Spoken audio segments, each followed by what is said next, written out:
부터 22절까지의 말씀입니다. 요한계시록 3장 14절부터 22절까지 한 절씩 교독하겠습니다. 라오디게아 교회 사자에게 편지하라. 아멘이시오 충성되고 참된 증인이시오 하나님의 창조의 근본이시니가 이르시되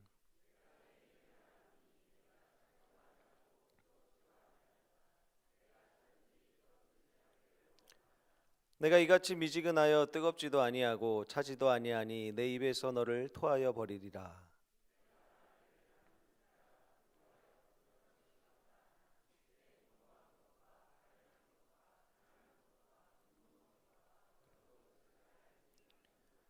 내가 너를 권하노니 내게서 불로 연단한 금을 사서 부요하게 하고 흰옷을 사서 입어 벌거벗은 수치를 보이지 않게 하고 안약을 사서 눈에 발라보게 하라.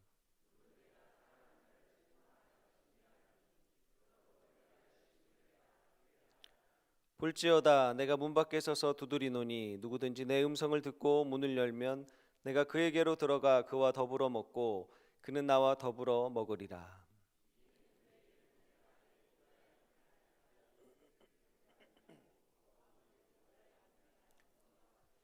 같이 읽겠습니다.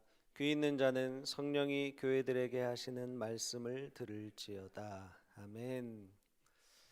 할렐루야. 아멘. 오늘 예수님과 동행하는 삶이라는 것이 어떤 것인가 좀 같이 요한계시록 3장의 말씀을 가지고 함께 나눠보려고 합니다. 예수님과 동행한다. 이것은 믿음의 사람들에게 굉장히 익숙한 표현이죠. 아무도 저는 예수님과 동행하지 않아요 이렇게 말하는 분은 안 계실 겁니다. 그런데 우리가 언제 예수님과 정말로 동행하고 있다고 생각을 하는가? 만약에 우리가 기도하고 있는 일들이 잘 응답이 되는 것 같고 특별히 어려운 일 없이 모든 일들이 잘 풀려나갈 때 우리는 내가 예수님과 동행을 하고 있구나 이렇게 생각을 할 수가 있습니다. 또 반대로 내가 기도하는 것이 이루어지지 않는 것 같고 나에게 자꾸만 어려움이 찾아오는 것 같고 내가 원하는 대로 뭔가 일이 되지 않을 때는 예수님이 나와 멀리 계신가? 이런 생각을 하게 되는 것이 우리의 모습이죠.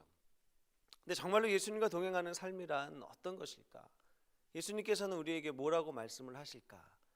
같이 보도록 하겠습니다. 그 전에 먼저 손양원 목사님 여러분들 아실 겁니다. 감옥에 갇혀 계실 때 사모님께 편지를 한 통을 쓰셨어요. 그 고백이 너무나 진솔하고 하나님을 향한 완전한 신뢰가 담겨 있습니다. 그 부분을 제가 잠깐 읽고 말씀을 나누도록 하겠습니다. 이렇게 글을 쓰셨어요. 동인 어머니에게 이 같은 뜨거운 여름날에 병으로 10가지 심하니 설상가상의 어려움이겠습니다. 그러나 하나님의 사랑과 진리는 기후와 환경을 초월한 것이니 마음을 평안히 가지시기 바랍니다. 꽃피고 새우는 양춘 가절에만 하나님의 사랑이 있을 뿐 아니라 백설이 분분한 엄동 혹한 중에도 하나님의 사랑은 여전하며 오곡백과가 성숙하는 가을에만 하나님의 사랑이 있을 뿐 아니라 가만히 있어도 땀이 줄줄 흐르는 이 같은 뙤약볕에서도 하나님의 사랑은 여전하며 온갖 귀한 그릇에 담긴 산의 진미를 먹을 때 하나님의 사랑을 찬미할 뿐 아니라 초라한 집에서 굶주리고 병든 처지에서도 하나님의 사랑을 찬양할지니 항상 기뻐하시고 범사에 감사하시기를 기도합니다. 이렇게 편지를 쓰셨습니다. 지금 주변에서 일어나고 있는 상황과 환경과 아무 상관없는 하나님을 향한 전적인 신뢰를 고백하는 내용이 그대로 담겨 있는 진실한 고백입니다. 감옥에 갇혀 있다. 그리고 사랑하는 아내가 아파 있다. 가족들을 만날 수 없다. 여러분 그럼 충분히 힘들어 할 만한 상황 아닐까요? 어렵다. 내가 견디기가 쉽지 않다. 이렇게 말할 수 있는 상황입니다. 그러나 손 목사님은 하나님을 향한 그 신실한 사랑과 사모님이 그 마음을 잃지 않냐고 변함없이 역사하시는 하나님을 바라보도록 하는 그러한 믿음을 가지고 계셨습니다. 우리의 모습은 과연 어떨까 한번 돌아보기를 원합니다. 오늘 우리가 읽은 본문은 예수님께서 소아시아에 있는 7 교회에게 말씀을 하신 그런 말씀들 중에 하나입니다. 여기서 우리가 기억하고 가야 할 것이 하나가 있는데요. 예수님께서 이 말씀을 교회에게 하셨다는 거예요. 불신자들에게, 전도 대상자들에게, 아니면 이방신을 섬기는 사람들에게 하신 말씀이 아니라 교회에 하신 말씀이 바로 이 요한계시록의 말씀입니다.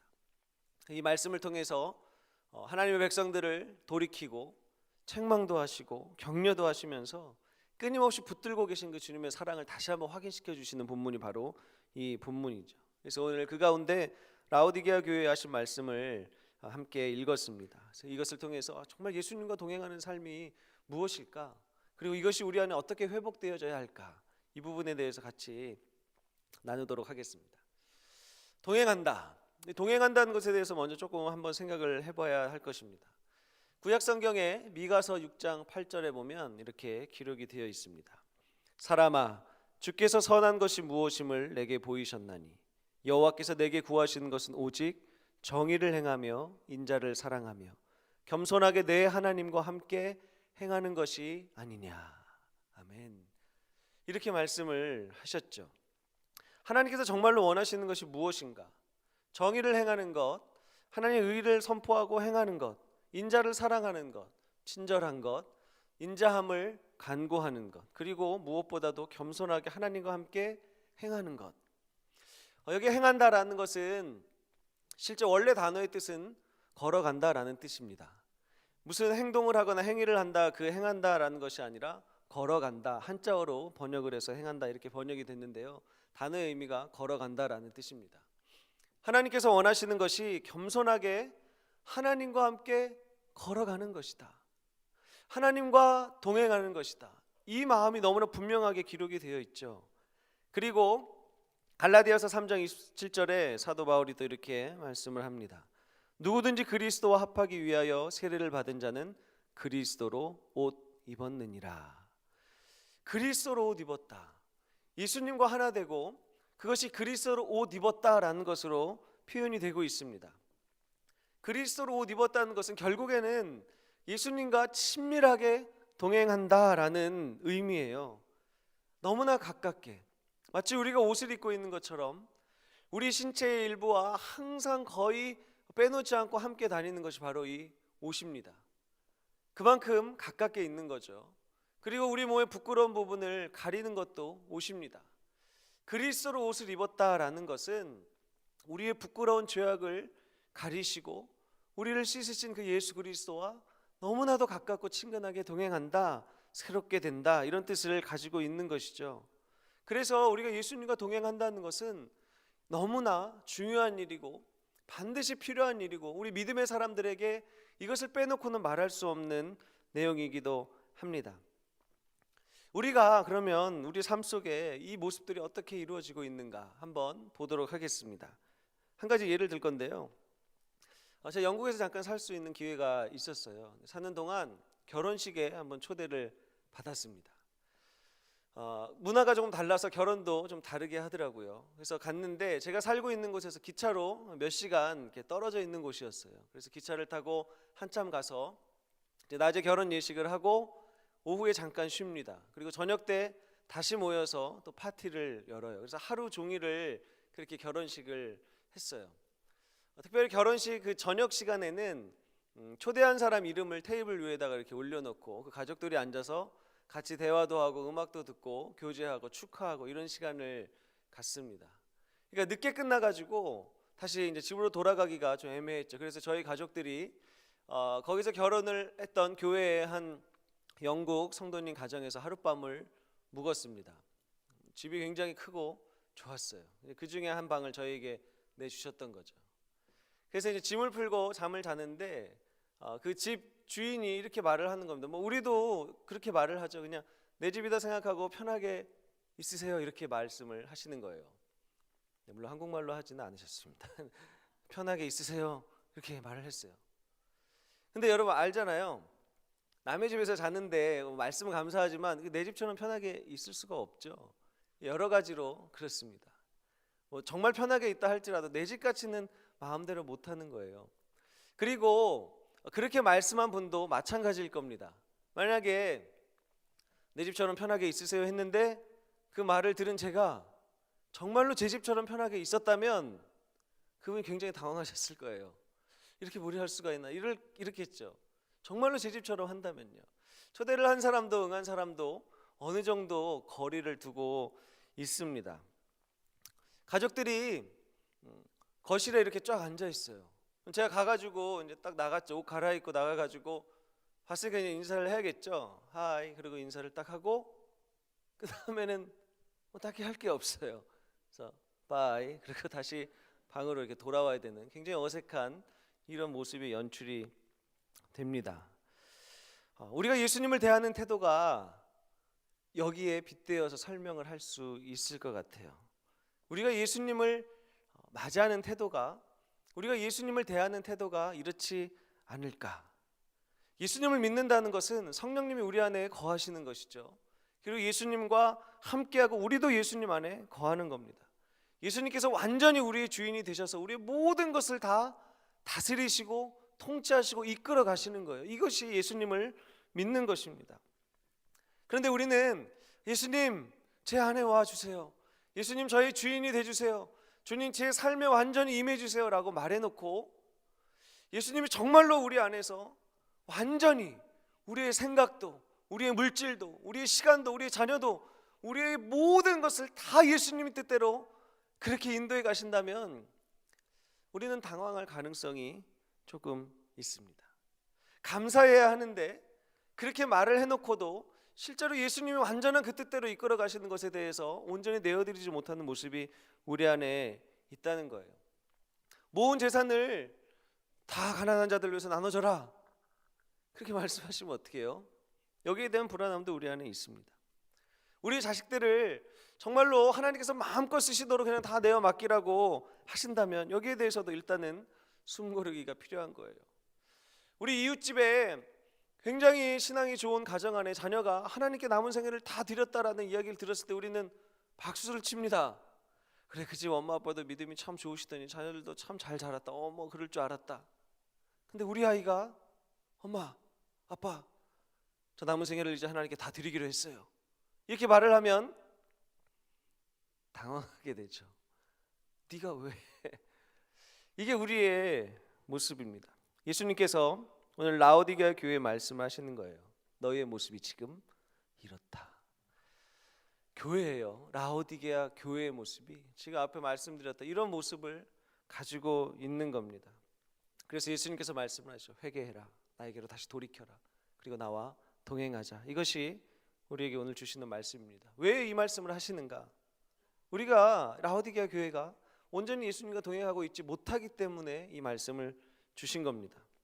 그런데 예수님께서는 우리가 정말로 친근하게 예수님과 동행하기를 원하시죠. 그래서 오늘도 이 초대를 우리에게 하고 계신 겁니다.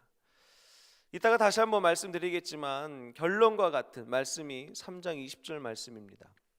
3장 20절 보면 우리가 너무나도 잘 아는 말씀이죠. 볼지어다 내가 문 밖에 서서 두드리노니 누구든지 내 음성을 듣고 문을 열면 내가 그에게로 들어가 그와 더불어 먹고 그는 나와 더불어 먹으리라. 이 말씀입니다. 우리가 이 말씀은요 전도할 때 많이 사용을 합니다. 그래서 이제 구원에 대한 초청을 할 때 마음문을 열라는 구절로 많이 쓰지만 실제로 아까도 말씀드렸지만 이 말씀은 불신자들에게 하신 말씀이 아니라 교회에게 하신 말씀이라는 거예요. 그렇기 때문에 더 심각하고 더 진지하게 우리가 받아들여야 할 이유가 있습니다. 도대체 라오디게아 교회가 어떻게 하고 있었길래 이런 말씀을 하셨는가? 15절과 16절 말씀입니다. 내가 내 행위를 아노니 내가 차지도 아니하고 뜨겁지도 아니하도다. 내가 차든지 뜨겁든지 하기를 원하노라. 내가 이같이 미지근하여 뜨겁지도 아니하고 차지도 아니하니 내 입에서 너를 토하여 버리리라.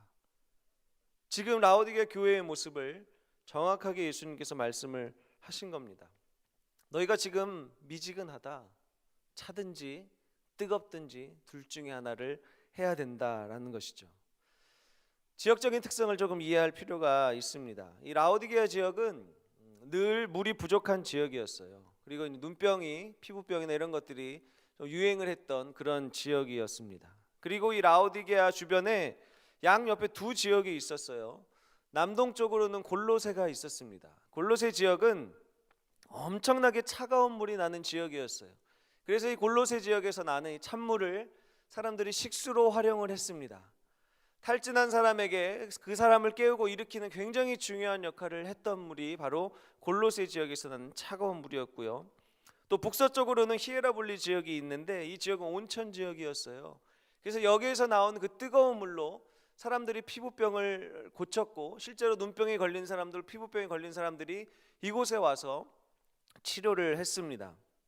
그러니까 찬물이든 뜨거운 물이든 둘 다 모두 다 생명을 살리고 치유와 회복의 기능을 감당하는 굉장히 없어서는 안 될 중요한 물이었던 거죠.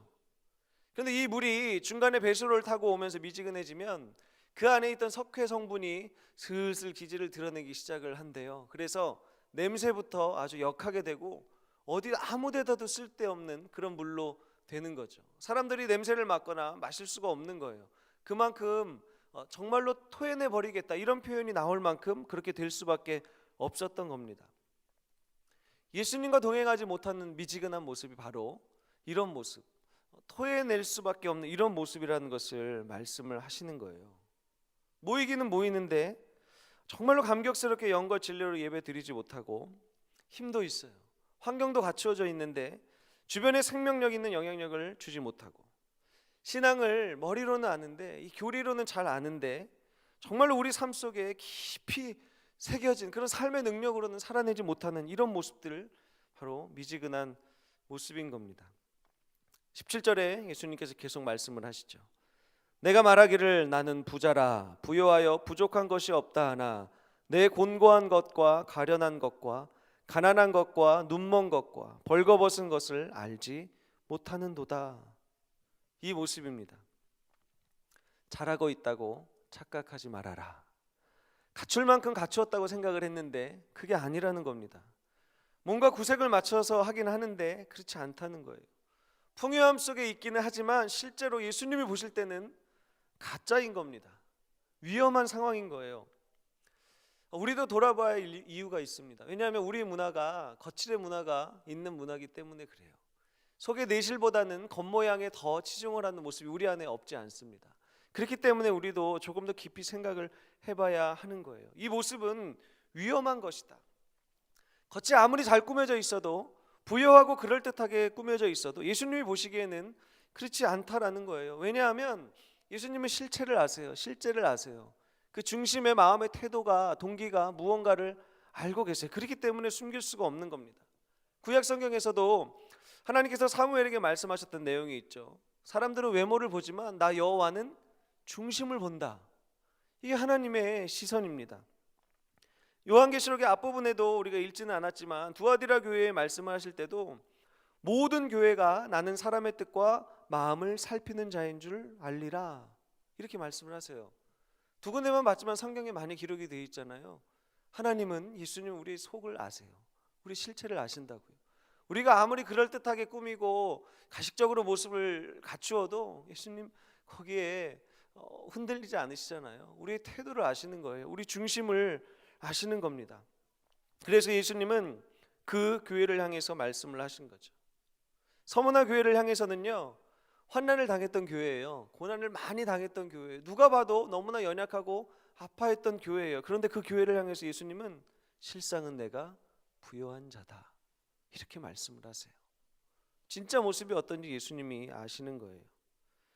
라오디게아 교회도 겉모습은 번지르르하지만 부요하고 잘 갖추어진 것 같지만 예수님이 이렇게 말씀하시죠. 곤고하고 가련하다, 가난하고 눈멀고 벌거벗었다. 이러한 모습을 예수님께서는 토해내겠다 이렇게 말씀을 하시는 겁니다. 한 가지 생각할 것은 예수님께서 그래서 내가 너희를 토해냈다가 아니라 토해낼 것이다. 아직 토하진 않으셨다는 거예요. 우리에게 기회를 주시는 겁니다. 다시 돌이킬 수 있는 기회를 주시는 거예요. 우리를 버리지 않으시는 예수님의 사랑이 여기에 있습니다. 이 교회에 예수님께서 뭐라고 말씀을 하시느냐, 19절 말씀을 한번 보십시오. 물은 내가 사랑하는 자를 책망하여 징계하노니 그러므로 내가 열심을 내라 회개하라. 예수님께서 이렇게 말씀을 하세요. 우리가 앞에서 쭉 봤던 그런 미지근한 모습들, 예수님이 기뻐하시지 않는 모습들이 가득한 교회예요. 경고도 하셨고 책망도 하셨어요. 여기를 향한 예수님의 뜨거운 사랑이 어떻게 표현이 되느냐? 19절 처음에 뭐라고 말씀하시나요? 물은 내가 사랑하는 자를. 우리를 사랑한다고 불러주시는 거예요. 아직도 내가 너를 사랑한다라고 말씀해 주시는 예수님의 사랑이 여기에 있습니다. 우리의 사랑하고 너무 다르죠. 누가 봐도 망가져 있는 모습인데, 누가 봐도 참으로 뭐 이렇게 박수 쳐줄 수 없는 그런 모습인데, 예수님은 이들을 향해서 사랑하는 자라고 말해주고 계십니다. 여러분, 우리를 힘들게 하는 사람에게 이렇게 사랑한다고 표현하기가 쉽지 않잖아요. 뭐 부부 사이에서도 그렇고 사랑한다고 이렇게 했지만 시간이 갈수록 사랑이 더 깊어지죠. 네. 아닐 때도 있고 사람의 사랑은 바뀝니다. 제가 라디오에서 들었는데요. 어떤 부부가 있었는데 남편이 아내 핸드폰을 이렇게 쭉 보다가 자신의 이름이 로또 이렇게 저장이 된 거를 봤대요. 이 남편이 그걸 보고 이렇게 좀 기분이 좋았던 거예요. 내 아내가 내가 로또인 걸 그래도 아는구나. 기분이 좋았어요. 그래서 이렇게 적당한 기회를 봐서 아내에게 이렇게 쓱 말을 한 거죠. 자기야, 내가 로또인 건 아네. 이렇게 말을 했어요. 그랬더니 아내의 대답이 전혀 기대와는 반대였습니다. 안 맞아서 어쩜 그렇게 안 맞냐. 한 번도 맞은 적이 없어. 그래서 로또로 이렇게 저장을 했던 거예요. 이 사람의 사랑이 식습니다. 이게 계속 이렇게 되지 않아요. 한 가지 사건이 있었습니다. 작년 4월에 동서울 터미널에서 있었던 사건이에요. 27살 된 아기의 엄마였습니다. 이 엄마가 다른 남자와 내연 관계를 맺게 됐고, 이게 남편한테 들통이 났어요. 그래서 이제 이혼을 하고 새로 관계를 맺은 그 남자와 결혼을 하려고 하는데 아이가 방해가 될 것 같았대요. 본인이 그렇게 말을 한 거죠. 그래서 동서울 터미널에 2살 난 아이를 버려두고 도망갔습니다. 이것이 CCTV에 찍혔고 수사를 해서 잡았죠.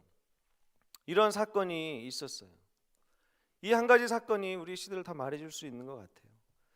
가장 신뢰가 있어야 하고 가장 사랑이 있어야 할 가족 간의 부부의 관계도 다 깨졌어요. 부모와 자식 간의 관계도 다 깨졌어요. 성한대가 없이 온전한 것이 없이 다 깨졌어요. 사랑을 기초로 하고 사랑을 고백하고 시작했던 가족이 다 깨진 거예요. 극단적인 경우이긴 하지만 우리 사랑은 변한다는 거예요. 우리가 영원할 것 같았던 그 마음도 변합니다. 조건에 따라서, 환경에 따라서, 하는 거 봐서 내 마음대로 그렇게 관계들이 변하기도 하죠. 그러나 예수님의 사랑은 그렇지 않습니다. 우리가 미지근하게 있을 때에도, 다시 말하면 오늘 말씀에 기록된 것처럼 모양은 갖추었는데 진실한 모습이 우리 안에 없을 때도, 예수님과 진지하게 동행하는 모습이 없고 종교적인 모습이 있는 삶을 살고 있을 때에도 예수님은 바로 우리를 그냥 싫다고 버리시는 것이 아니라 사랑하는 내 아들아, 사랑하는 내 딸아, 회개하고 나에게로 다시 돌아와라, 이렇게 말씀을 해주십니다. 그 예수님의 사랑이에요. 그리고 우리에게 또 기회를 주시죠. 19절 후반부에 보면 열심을 내라, 회개해라, 이렇게 말씀을 하십니다. 돌이키고 예수님께로 가야 하는데 열심을 내서 회개하라는 거예요. 다시 풀어서 단어의 의미를 설명해 드리면 순전한 마음으로 갈망해라, 이것이 열심이라는 뜻이 있습니다. 그냥 막 이 악물고 막 하는 것이 아니라 순전한 마음으로 목마름으로 갈망해라, 이런 뜻이 있는 거예요. 그리고 그 앞부분에 보면 예수님께서 책망을 하신다고 기록이 되어 있습니다. 책망하여 징계하노니, 이것은 내가 너를 혼내겠다, 벌을 주겠다, 이런 의미가 아니라 내가 너를 테스트해 볼 테니까 네가 잘하고 있다는 것, 잘할 수 있다는 그 증거를 나에게 보여다오, 이런 의미를 가지고 있는 단어입니다. 다시 말하면 이 19절 말씀 후반부가 사랑하는 내 아들아, 사랑하는 내 딸아, 나와 늘 동행하지 않는 모습을 뉘우치고 나에게 다시 돌아올 수 있겠지? 그렇게 할 수 있니? 그렇게 할 수 있다는 걸 나에게 보여줄 수 있겠니?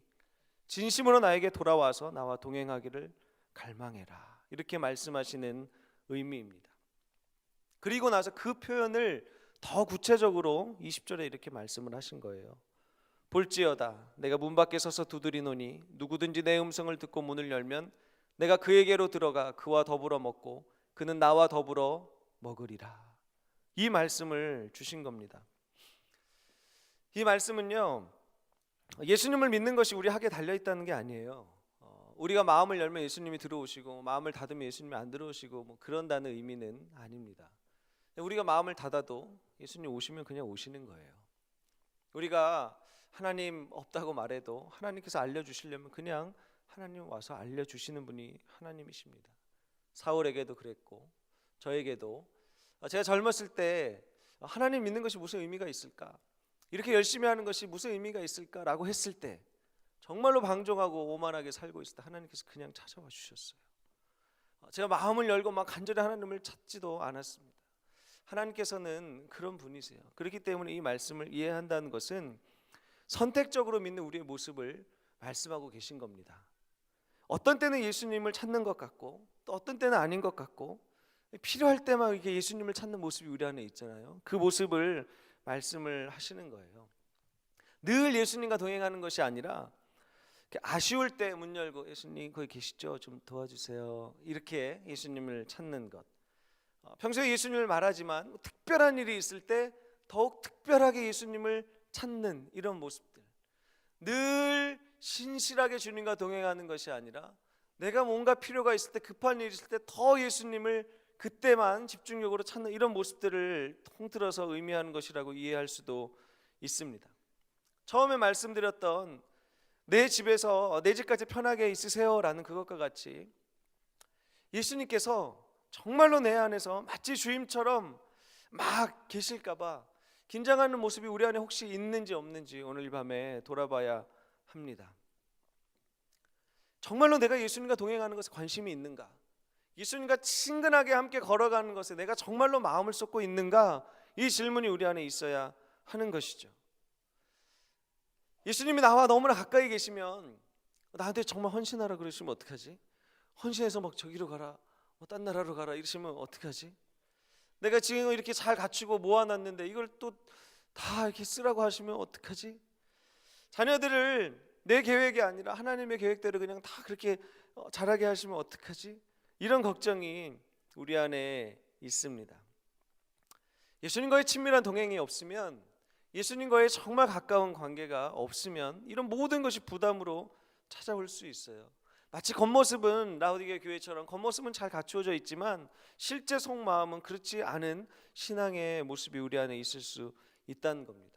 예수님을 문 밖에 몰아놓고 예수님을 찾지 않고 마치 문을 꼭 닫고 있는 것 같은, 선택적으로 예수님을 부르고 찾는 것 같은 모습이 우리 안에 있을 수 있다는 것이죠. 이 우리의 모습을 향해서 예수님께서 말씀을 하시는 거예요. 문을 열어라. 그리고 나와 함께 먹자. 예수님께서 그렇게 말씀을 하시는 거잖아요. 예수님께서 들어오셔서 함께 더불어 먹고 마시는, 함께 사는 것, 동행하는 것, 이렇게 할 것을 예수님께서 말씀을 하시는 거예요. 그런데 가만히 생각을 해보면 우리는 그냥 예수님이 우리 안에 들어와서 같이 거하신다 이런 거를 감사함으로 은혜로 받을 수 있습니다. 근데 조금 더 생각을 해보면 이것은 말이 안 되는 거예요. 예수님께서 우리의 삶 가운데 들어오셔서 같이 사신다, 동행하신다, 이것을 그냥 감사합니다, 그냥 이렇게만 넘길 수 없는 일입니다. 왜냐하면 이런 이유가 있어요.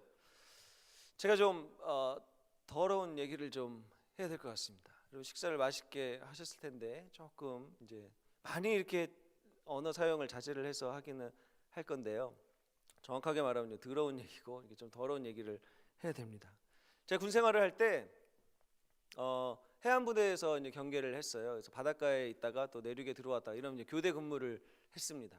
바닷가에 나가면 이제 화장실은 옛날 화장실이죠. 근데 이제 대대에 들어오면, 안에 내륙에 들어오면은 그래도 수세식 화장실이 있었습니다. 근데 그 수세식도 막힙니다. 막히죠. 여러분들 한번 좀 경험이 있으실런지 모르겠지만 막힙니다. 막혔다는 것은 그 안에 내용물이 있다는 거죠. 멀쩡한데 막히지 않습니다. 막혀 있었어요. 근데 저에게 그것을 뚫으라는 임무가 떨어졌습니다. 감사하게도 그때 저희 부대에는 기계가 있었어요. 그래서 펌프질을 해서 압력을 모아놨다가 구멍에다가 딱 맞춰서 단추를 누르면은 그 모아졌던 압력이 팍 나가면서 변기를 뚫어버리는 이제 그런 기계가 하나 있었습니다. 그래서 조금 유쾌하진 않지만 이제 그 일을 제가 했죠. 펌프에다가 바람을 넣어서 압력을 모은 다음에 이렇게 좀 멀리서 떨어져서 이렇게 넣었어요. 구멍에다가 맞췄는데 제가 거리를 너무 뒀던 것 같아요. 틈이 약간 생겼었습니다. 단추를 눌렀는데 어떻게 됐을까요? 그 틈으로 이렇게 저에게 이렇게 확 달려드는 것들이 있었습니다. 굉장히 더러웠죠. 몸이 더러워졌어요. 소변이 아니었습니다. 더러워진 거예요. 그때 제가 그 모습으로 막 누군가 막 사랑합니다, 축복합니다 막 이렇게 안고 다녔으면 누가 저에게 가까이 오겠어요? 우리는 길가에 더러운 물건들이 있거나 더러운 것들이 있으면 피해 가죠. 그래서 막 와 신난다 그리고 거의 뛰어들지 않습니다. 더러운 것을 누구나 피하고 싶어 하는 거예요. 가까이 할 수가 없는 겁니다. 예수님이 우리 안에 오셨다는 것은 죄악 때문에 이렇게 더러워진 우리 안에 예수님께서 직접 들어오셨다는 거예요. 그러니까 예수님께서 우리와 함께 먹으시겠다, 마시겠다, 함께 거하시겠다 하는 것은 그냥 단순한 사건이 아닌 겁니다. 우리 안에 불의가 있어요. 시기가 있어요. 탐욕도 있고 비방하고 수군거리고 음란하고 불순종하고 복수심이 불타오르고 교만하고 더러운 우리 안에 예수님이 그냥 들어오시겠다는 거예요. 이 삶에 예수님께서 직접 오시겠다는 겁니다. 왜 오신다고 하셨을까요? 그래야 우리가 살기 때문에 그렇습니다. 예수님께서 우리에게 오셔야만 우리가 살기 때문에 그래요. 로마서 8장 10절과 11절에 이렇게 기록이 되어 있습니다. 또 그리스도께서 너희 안에 계시면 몸은 죄로 말미암아 죽은 것이나 영은 의로 말미암아 살아있는 것이니라. 예수를 죽은 자 가운데서 살리신 이의 영이 너희 안에 거하시면 그리스도 예수를 죽은 자 가운데서 살리신 이가 너희 안에 거하시는 그의 영으로 말미암아 너희 죽을 몸도 살리시리라. 아멘. 우리를 살리기 위해서 오신 겁니다. 그냥 내버려두면 우리가 죽으니까 예수님께서 오신 거예요. 그냥 오신 것이 아니라 정말로 더러운 냄새나는 죄악 가운데 예수님께서 그냥 오신 겁니다. 저 멀리서 그냥 나에게로 와라 부르신 것이 아니라 직접 오신 거예요. 육신의 몸을 입고 이 땅에 오셨고 초라한 모습으로 이 땅에 오셨습니다. 사람들이 무언가를 잘못 들여서 하나님께 징계를 받는 거 아니냐라고 말했지만 실제로 우리가 죽어야 할 그 십자가 위에서 대신 죽으시고 부활하신 것이죠. 이것이 예수님의 사랑이에요. 창녀와 세리들을 만나셨습니다. 병든 자와 귀신 들린 자를 고쳐주셨어요. 소외되고 가난한 자들을 만나주셨습니다. 자신의 죄를 고백하는 자들을 만나주셨습니다. 그들의 친구가 되어주셨어요. 그리고 그들을 살려주셨습니다.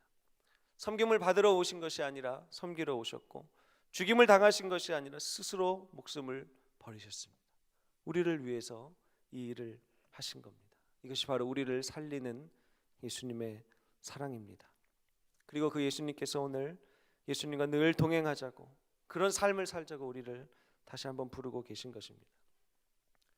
대체로 예수님과 동행하는 삶이 아니라 늘 예수님과 동행하는 삶을 살도록 부르시는 거죠. 우리가 이 부르심에 응답을 해야 됩니다. 내 멋대로 가지 않도록 하나님의 뜻에 온전히 순종하도록 그 사랑의 마음에 내 마음이 녹아지도록 사모하고 또 사모해야 하는 것이죠. 모든 순간에 예수님을 찾고 부르는 은혜가 있기를 원합니다. 우리의 모든 생각과 가치관이 우리의 모든 판단 기준이 예수님께 붙들림을 받아야 하고 예수님께 고정이 되어야 돼요. 마치 악기의 음을 조율하듯이 하나님의 뜻과 시간표에 늘 우리의 삶을 맞추려는 그 몸부림이 필요한 겁니다.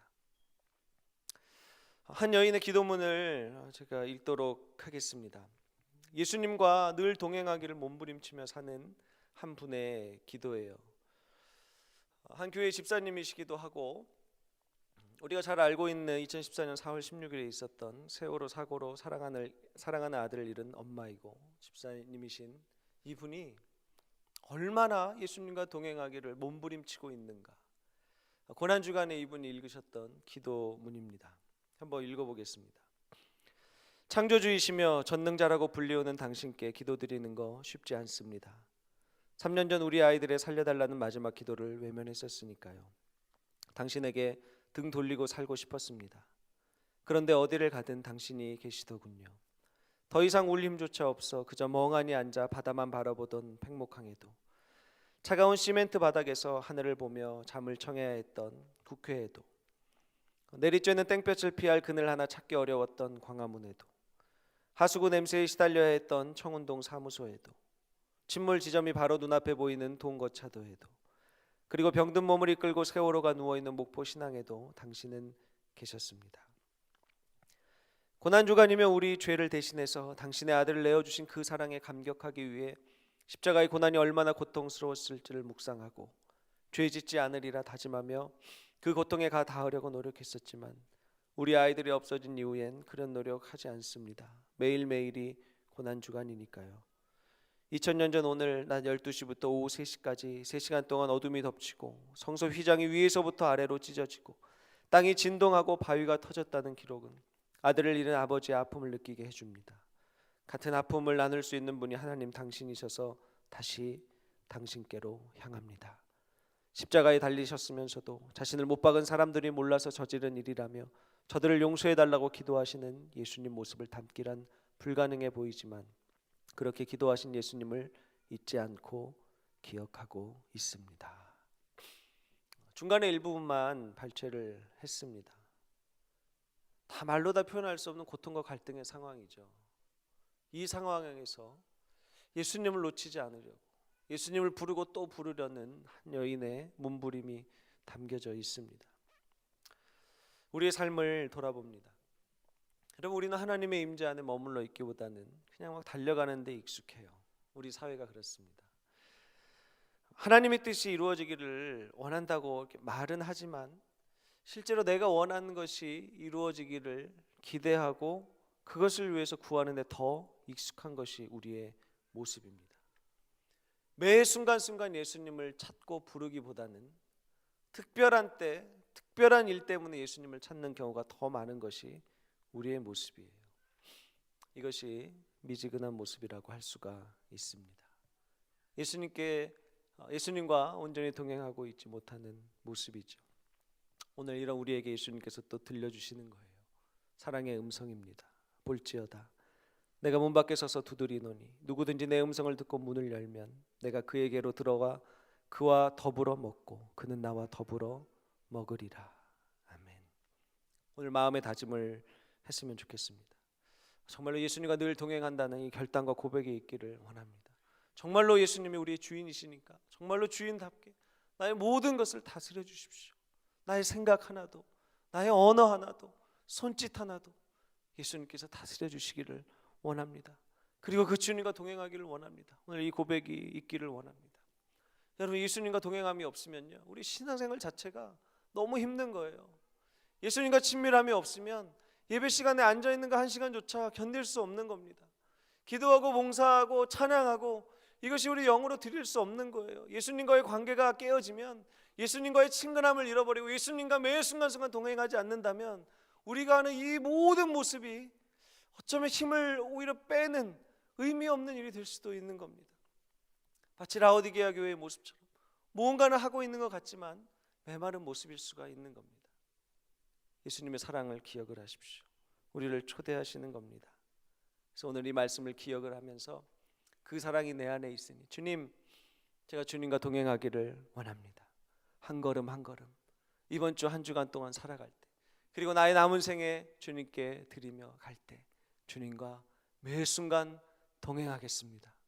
오늘 이 결정과 마음 기도로 주님께 올려드리시는 저와 여러분이 되었으면 좋겠습니다. 기도하겠습니다. 살아계신 하나님,